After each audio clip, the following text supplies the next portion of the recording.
सवाल। क्या यसाया 53 बाब में दुख उठाने वाले खादम की नबूवत खुदावंद यीशु मसीह के बारे में है? इस वीडियो के अंदर मैं बाइबली तालीमात की रोशनी में इस सवाल का जवाब दूंगा और इसके बाद कुछ मददगार तलीमी वसाइल को जानने में आपकी मदद करूंगा। लिहाजा इस वीडियो को आखिर तक देखिए। तनाख कलाम मुकद्दस के अबरानी मतन पुराने अहदनामे में जो मसीहाना नबूवतें पाई जाती हैं, उनमें से यहूदी मसीहा की आमद के बारे में बड़ी तरीन नबूवतें यसाया नबी की किताब के 53 बाब में पाई जाती हैं। यहूदियों को दिए गए इस कलाम के अंदर अंबिया से ताल्लुक रखने वाले इस हिस्से में बयान करदा दुख उठाने वाले खादम को एक लंबे अरसे तक तारीखी यहूदी रबियों की तरफ से उस नजात दहिंदा के तौर पर समझा गया जो एक दिन सयून में आएगा। यहाँ पर कुछ मिसालें पेश की जाती हैं जिनसे मालूम होता है कि यहूदी रवायती तौर पर यसाया 53 बाब के अंदर मजकूर दुख उठाने वाले खादम की शिनाख्त किस जात के तौर पर करते थे। बाबली तालमूद बयान करती है कि मसीहा, उसका नाम क्या है? रबी कहते हैं कि एक कोड ज़दा आलम, जैसा कि कहा जाता है। यकीनी तौर पर उसने हमारे गमों को बर्दाश्त किया और हमारी मुशक्कतें उठाईं। फिर भी हमने उसे एक कोड़ी समझा जो खुदा का मारा कूटा और सताया हुआ हो। मिद्राश रूत राबा में बयान किया गया है कि रूत 2 बाब उसकी 14 आयत की एक और तशरी वो मसीहा बादशाह के बारे में बात कर रहा है। यहां आ यानी तख्त के करीब आ, और रोटी ये बादशाही की रोटी है, अपना नवाला सिरका में भिगो, ये उसकी तकालीफ की तरफ इशारा है। जैसा कि कहा गया है कि वो हमारी खताओं के सबब से घायल किया गया और हमारी बदकरदारी के बाइस कुचला गया। तारगम योनतन, जो कि यहूदियों के अबरानी कलाम की अरामी जुबान में तालीमी शक्ल के अंदर तफसीर है, बयान करती है कि देखो मेरा खादम मसीहा बहुत बढ़ेगा, वो सरबुलंद होगा, वो बहुत ज़्यादा तरक्की करेगा और इंतहाई ताकतवर होगा। जोहर, जो कि यहूदियों के इसरारी तसव्वुरात के अदब का बुनियादी काम है, जिसे कबाला के नाम से जाना जाता है, बयान करता है कि वो हमारी खताओं के सबब से घायल किया गया।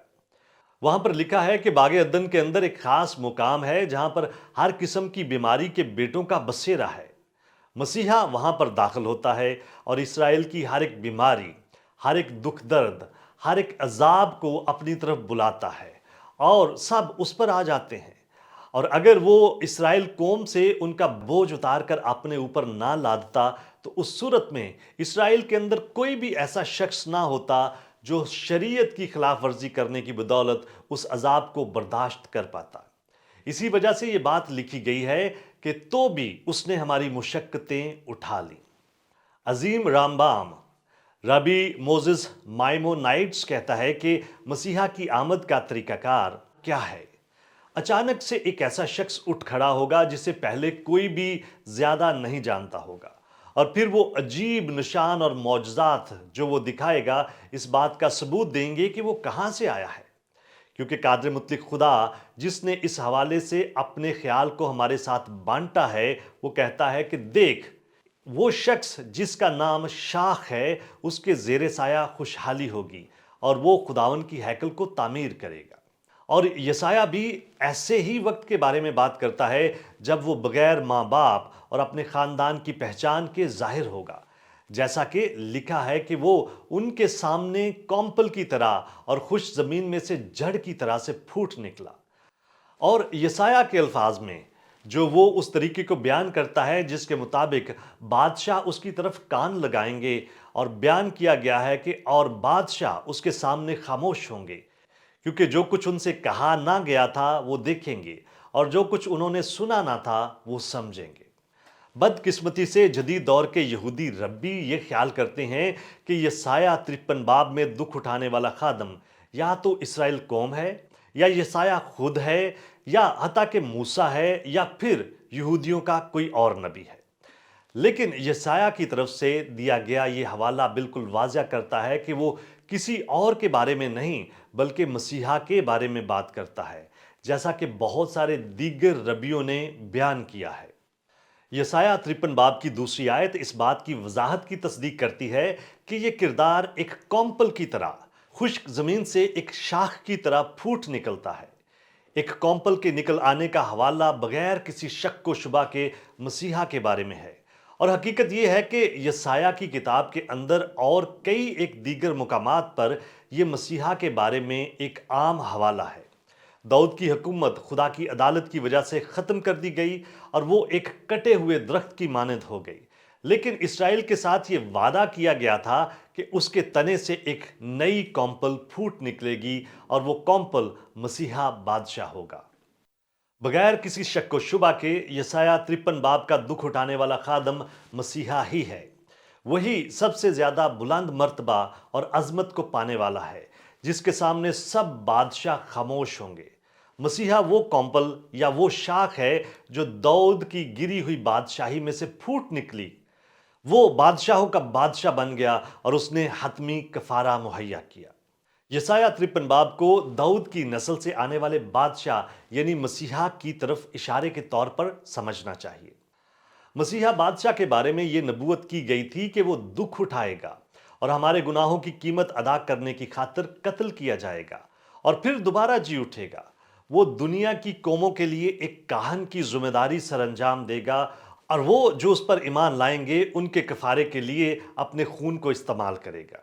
और सिर्फ एक ही ऐसी ज़ात है जिसकी तरफ ये इशारा हो सकता है और वो ज़ात यस्सु मसीह है। वो जो उसका इकरार करते हैं वो उसके बच्चे, उसके वादे के फर्जंद और उसकी फतह का माले गनीमत हैं। यहूदी रसूलों की गवाही के मुताबिक यस्सु मसीह हमारे गुनाहों के कफारे की खातर मरा, दोबारा जी उठा, आसमान पर चढ़ गया और खुदा बाप की दाहिनी तरफ बैठा है, जहां पर वो अब हमारे लिए ऐसे सरदार काहन की खिदमत सरंजाम दे रहा है जो हमें हमारे गुनाहों से पाक करता है। यस्सु ही वो यहूदी मसीहा है जिसके बारे में यसाया ने नबूवत और रोया की बदौलत पहले से ही देख लिया था। रबी मोशे कोहन इब्ने क्रिस्पन ने कहा है कि ये रबी उनके बारे में बयान करता है जो यसाया 53 बाब की तफसीर करते हुए इसराइल कौम की तरफ इशारा करते हैं, और ये उन्हें ऐसे लोगों के तौर पर बयान करता है जिन्होंने अपने उस्तादों की तालीम को रद्द कर दिया है और अपने दिलों की सरकशी और अपने ही ख्यालात की तरफ राग़िब हैं। मैं इस बात में खुशी महसूस करता हूं कि मैं इस बाब की तफसीर अपने रबियों की तालीमात के मुताबिक करता हूं कि ये बाब मसीहा बादशाह की तरफ इशारा करता है। ये नबूवत यसाया को दी गई थी ताकि वो हमें आने वाले मसीहा की ज़ात और फितरत के बारे में कुछ बताए, ताकि अगर कोई खुद ही मसीहा होने का दावा करते हुए उठ खड़ा हो तो हम उसकी ज़ात पर गौर कर सकें और इस बात का जायज़ा ले सकें कि आया उसकी शख्सियत में वो खसूसियात मौजूद हैं जिनका यहाँ पर जिक्र किया गया है। अगर उसकी ज़ात में ऐसी कोई मशाबत हो तो फिर हम उस पर ईमान ला सकते हैं और मान सकते हैं कि वही मसीहा हमारी रास्तबाजी है। लेकिन अगर नहीं तो फिर हम ऐसा हरगिज़ नहीं कर सकते। क्या आप और बहुत कुछ जानना चाहते हैं? हमारे चैनल को सब्सक्राइब कीजिए ताकि आप हमारी दीगर वीडियोस को मिस ना कर दें। और बहुत सारे सवालात के जवाबात को जानने के लिए हमारी वेबसाइट godquestions.org को विज़िट कीजिए। क्या आपके और बहुत सारे सवालात हैं? बाइबल मुकद्दस के पास आपके सभी सवालात के जवाबात हैं। शुक्रिया।